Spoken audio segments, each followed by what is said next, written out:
আর সকাল সকাল আমরা সময় প্রয়োজন ছেলে আর আমি কেউ মাসির কাছে দিয়ে আসতে যাবো, সত্যি যাবো, তাই ওকে শিয়ালদায় দিয়ে আসতে যাচ্ছি। আবার ট্রেনে বসে আছি, সোনাপুর থেকে ট্রেন ছাড়লাম।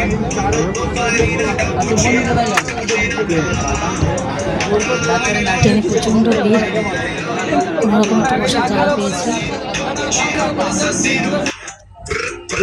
শিয়ালদায় এসে গেছি। আমরা একটা ব্যাগের দোকানে ঢুকেছিলাম ব্যাগ কেনার জন্য ছেলে। আমাকে তাতে দাও না, ট্রেন ধরবো। আমি ভেতরে দোকানে, ওরা বাইরে দাঁড়িয়ে আছে, ছেলে আর আমার দিদি।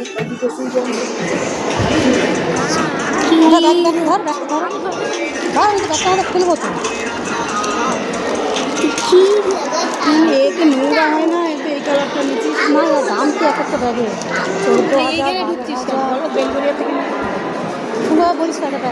ও হাফ প্যান্ট পেলে নিয়ে নিবি কটা, আমি হাফ প্যান্টের কথা বলি। ভাইয়ের জন্য প্যান্ট নিস না, ভাইয়ের জন্য প্যান্ট নিস না, ওই রকম প্যান্ট নিবি।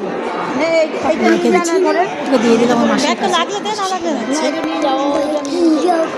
কত টিকিট টাকা আছে পকেটে? পকেটে হ্যাঁ, আমি আর বাদ না, হাফ টিকিট কাটছি।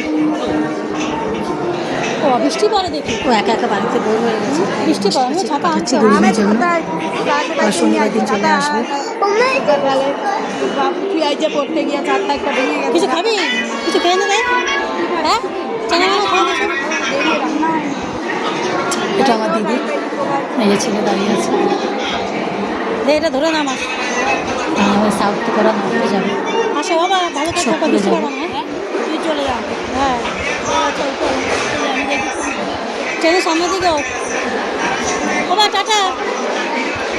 দুজন যাচ্ছে, চলে গেল, আমরা ট্রেনে উঠবো। মনে করলে সকালে কতটা দিন পরে খাওয়া যায়নি।